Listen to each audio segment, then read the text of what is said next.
Assalamualaikum warahmatullahi wabarakatuh. Kami dari kelompok 2B akan menjelaskan proyek kami, yaitu pendeteksi suhu penyimpanan sampel virus. Bisa next langsung ke foto.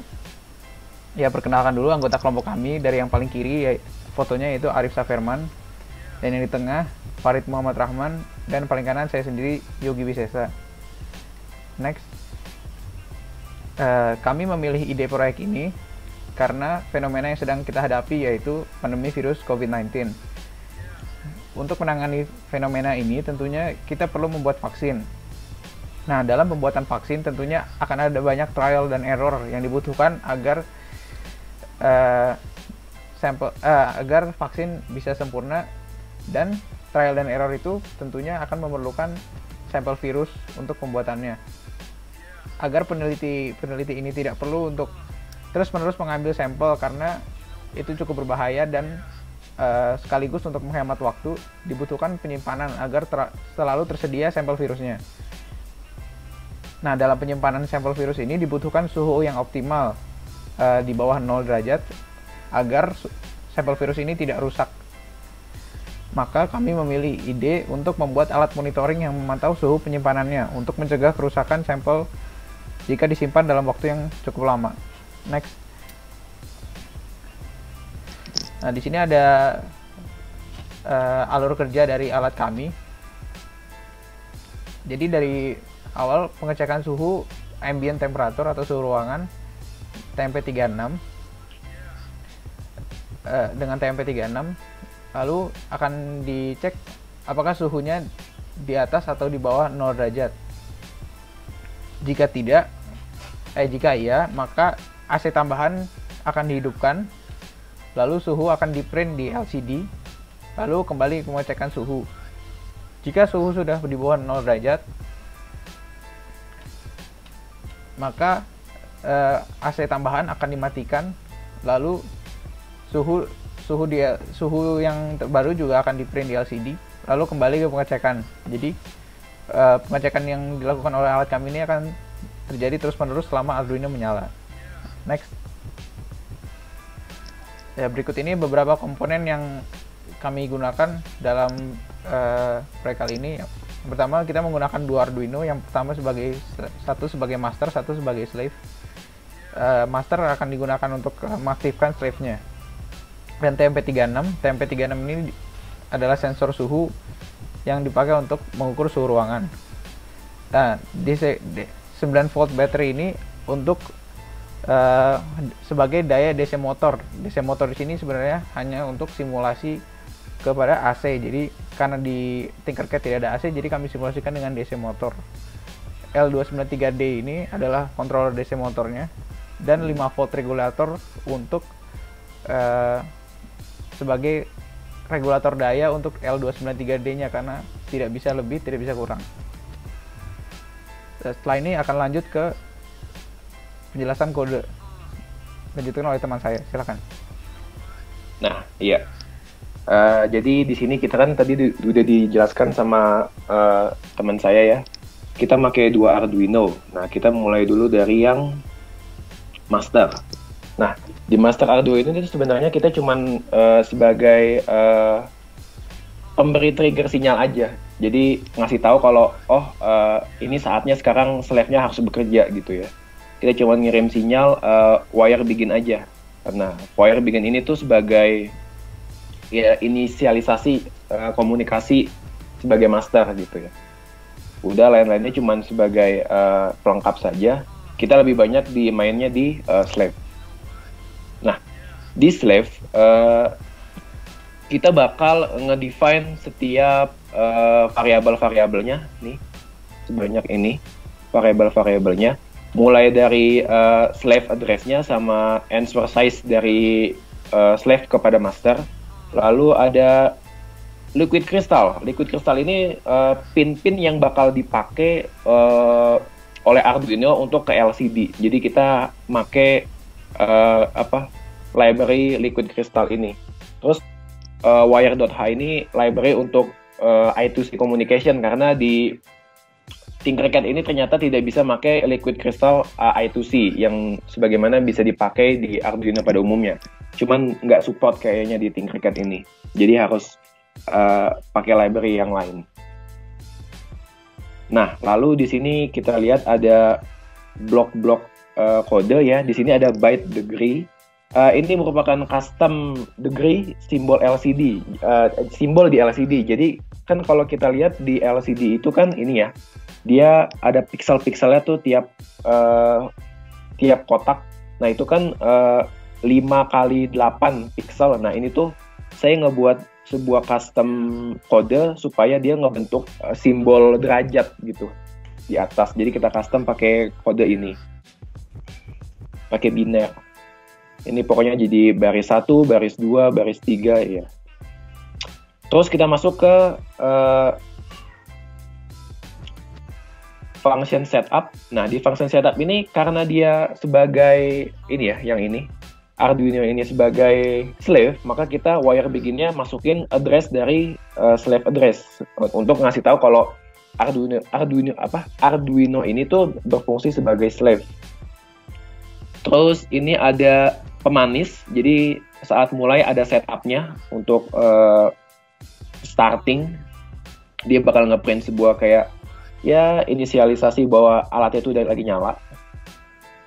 Terus habis itu ini ada serial monitor juga. Jadi pada saat master sudah ngirimin sinyal ke Arduino yang slave, dia bakal ngasih tahu kalau oh ya I2C-nya udah connected, udah bisa dipakai gitu.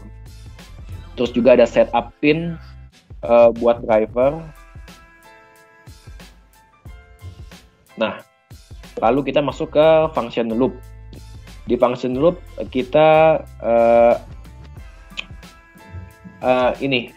kita bakalan ngeprint secara terus-menerus value temperatur derajat dari TMP-nya.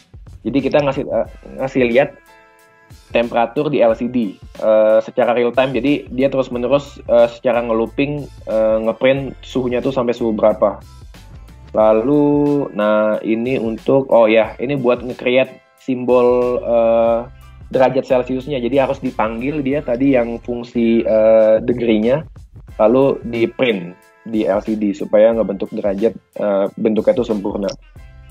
Nah, ini kondisi buat nyalahin ininya AC eksternalnya, atau yang di sini kita andaikan dengan sebuah DC motor. Jadi kalau misalkan temperatur value-nya itu lebih dari 0 derajat Celcius, maka dia akan mengaktifkan DC motor atau AC eksternal. Terus dia bakal juga ngasih input kepada user bahwa di LCD itu AC-nya udah nyala gitu. Terus kalau enggak, dia bakalan matiin motornya. Lalu dia bakal nge-clear kalau AC-nya tuh udah mati atau tidak ada notif sama sekali. Terus di sini ada function convert value. Nah, di convert value ini maksudnya apa? Jadi di TMP ambient ini, temperatur 36 ini, dia tuh value-nya itu belum, pada saat nerima input di lingkungan, dia tuh belum sesuai sama angka yang kita ngerti. Kayak misalkan 78 derajat Celcius atau 40 derajat Celcius, nah itu angkanya masih kayak sebuah ratusan atau gimana. Nah itu kita convert dulu gimana caranya nilainya jadi sesuai sama yang kita ketahuin atau standar kita gitu loh.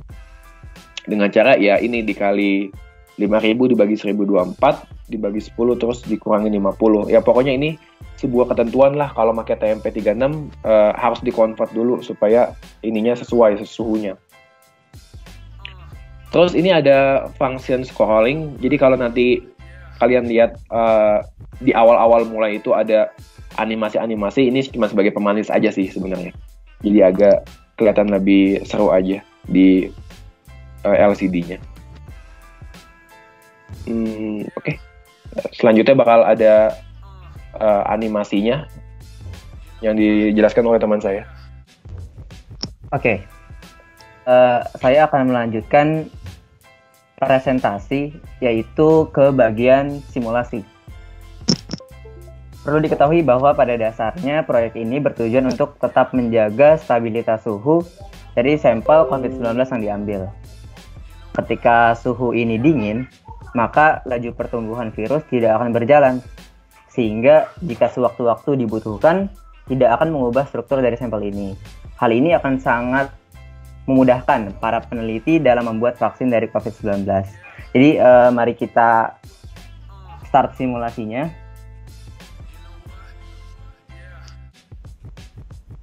Oke, pertama sudah dijalankan starting, lalu berdasarkan programnya tadi, maka akan muncul nama kelompok dan sebagainya.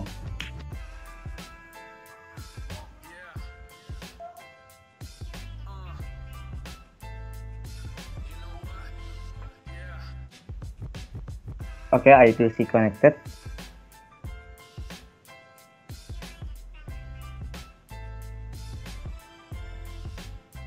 Oke, kita akan mencoba dua contoh, yakni ketika suhu melebihi 0 derajat dan suhu ketika di bawah 0 derajat. Nah,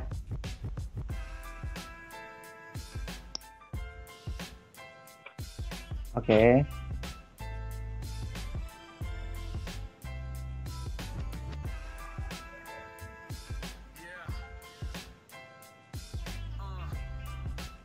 Oke, di sini sudah disetting ketika suhunya itu 24 derajat. 24 derajat Celcius. Maka ketika suhu ini melebihi 0 derajat Celcius, maka AC tersebut akan aktif.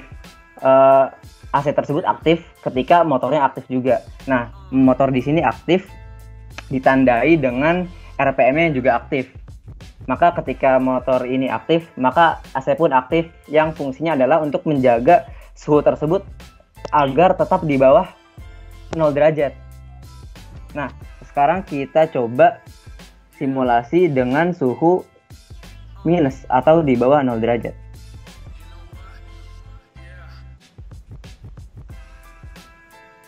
Oke, di sini saya setting minus 40 derajat Celcius.